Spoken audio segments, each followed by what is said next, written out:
ذكرت تقارير إعلامية أن طائرة الدرون تابعة للقوات المسلحة الملكية قامت يوم أمس الجمعة بقصف عناصر تابعة لجبهة البوليزاريو الانفصالية قرب الجدار الأمني بالمنطقة العازلة.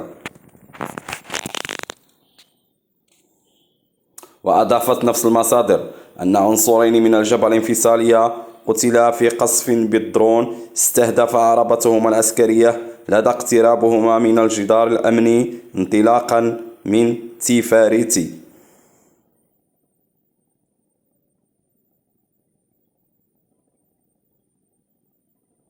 يشار إلى أن حدة الأعمال الاستفزازية من طرف الانفصاليين قرب الجدار الأمني بدأت تتراجع بفعل الردود الصارمة للقوات المسلحة الملكية ضد أي تحرك مشبوه باستخدام طائرة بدون طيار عسكرية درون.